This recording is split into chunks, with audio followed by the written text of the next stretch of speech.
So I just saw the new Pet Sematary movie, and yep, it was bad.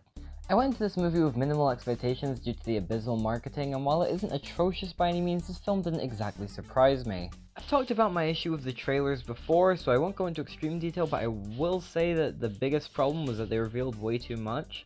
But what makes the whole thing ironic is that the trailers could have literally just been black screen with no audio, and the film would still be just as predictable.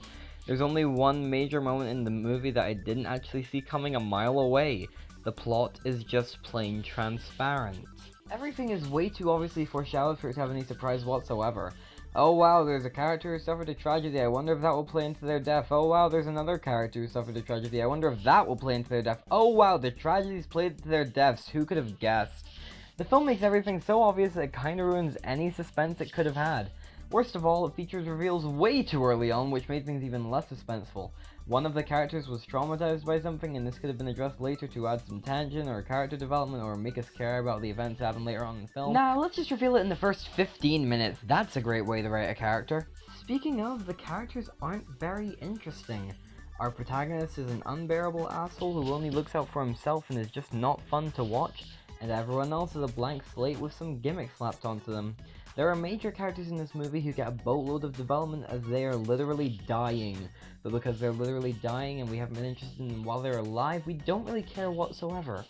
The acting in this movie did help matters for the most part, but what sucks is that the worst acting came from the two characters with the most screen time. Jason Clarke was awful and gave a very unconvincing performance, which only made his character even harder to watch, and Jet Lawrence was a very typical bad horror movie child performance. But what made it so much worse was that the twins who played Gage did a fantastic job and they were significantly younger. You couldn't find someone who could act. There are plenty of great child actors out there and you chose the little girl from The Snowman. Hooray! I really liked the references to other Stephen King properties like It, Salem's Lot, The Mist, and The Shining. That was a nice extra detail. The music was distracting and annoying. It was very blandly composed and felt kinda shoved in at parts. The effects were mostly good, albeit some very fake looking moments.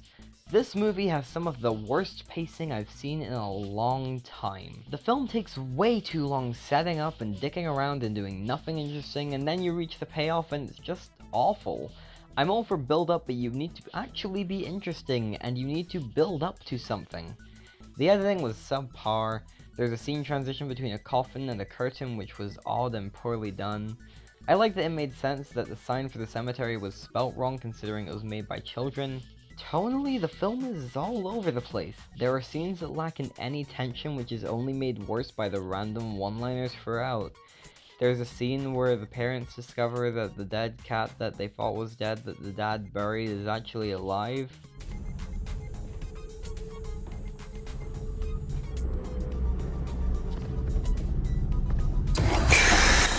And then following up their discovery, the wife says, "Good thing you're not a vet."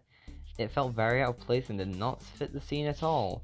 There's also a scene which is supposedly meant to invoke fear, but during the scene we cut to the cat looking really smug. It felt very inappropriate and was honestly really funny. The cinematography was great, the framing choices and shot compositions were well done and often served as a nice distraction from the awful writing in the film. And speaking of the awful writing, this film has some awful writing.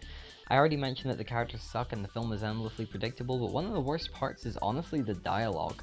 The dialogue in this movie is so unnatural and so cringe-inducing that I felt like I was watching a bad Shyamalan film. There's a really laughable scene when the daughter is in her bed and her dad has just tucked her in. Are you back? Back from where?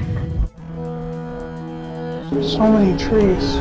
The film as a whole is just very goofy, and to address why I kind of have to enter spoiler talk, so if you want to see this movie and don't want it spoiled for you, skip to the time code on the screen now. 3, 2, 1, go!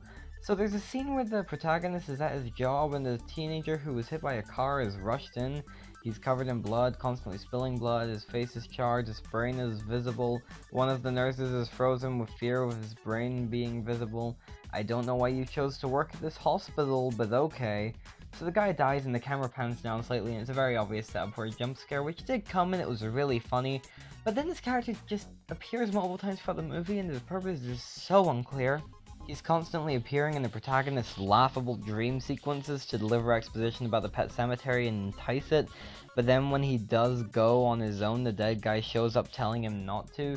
And then the little boy who is at his grandparents' house starts hallucinating the dead guy, telling him to go home. Okay then. The child death scene in this film is hilarious.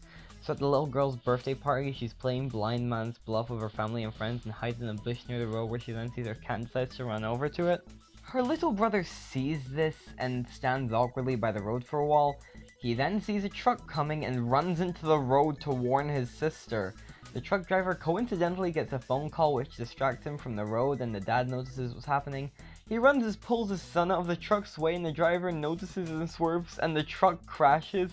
But the tanker on the back flies off and smashes into the little girl, killing her on impact as the cat runs out of the way. Her parents then run over, and we get some low frame rate slow motion as they cry over their dead daughter.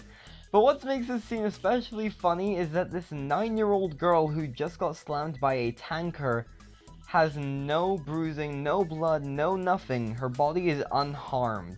She flew back a little bit, but her body is fine. But the teenager from earlier got hit by a car and half of his face was screwed up with brains sticking out. Why even show that if the most important death in the film winds up being contradicted by it? This entire scene felt like Discount Final Destination, and it was honestly hilarious. There's also a scene in the film where the wife is having a panic attack in a bathroom and the medicine cabinet swings open to show a dumbwaiter. Her sister died in a dumbwaiter accident that she blames herself for, so the pet cemetery is constantly giving her hallucinations related to it. She sticks her head through the medicine cabinet only to get jump scared and pull her head out as the door slams and reveals it was in fact a medicine cabinet the whole time. But this was a hallucination! How did she not bump her head on the inside of the medicine cabinet? This scene in particular got a lot of laughs out of the audience I saw this with. On the night where the main guy brings his daughter back to life, he goes and drinks with his neighbor, who he then drugs for some reason. I don't know why he decided to do that. In the next part of the scene, we see a shot of him with a shovel, and it seems like it's implying that it's his neighbor's. Why did you need to drug him to get his shovel? Why don't you get your own shovel? Do you not already have a shovel? I don't get why you had to drug him! Were you worried he was going to try and stop you if you left your house? There's a 23-year difference between Jason Clarke and John Lithgow, so I doubt he'd overpower you. Is there a deleted scene where it turns out John Lithgow has been training with Laurie Strode for the last 40 years? Why did you have to drug him? The way the wife dies is also just the way the mother dies in The Strangers Pray at Night. That was pretty goofy. Honestly, goofy is a word I'd use to describe this movie as a whole.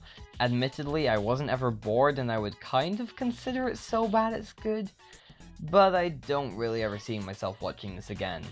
Overall, this film is just kind of a mess. There are a few things I didn't even go into that I could have easily torn apart, but I don't really care enough to do that. If you want something you can make fun of, there are worse ways to spend 100 minutes. As for anyone who wants an actual good horror movie, maybe go watch Us or The Hole in the Ground while they're still in theaters. And I'm giving Pet Sematary a 3 out of 10. That's the end of this video. Like, share, subscribe, and bad outros, and I'll see you in whatever I do next.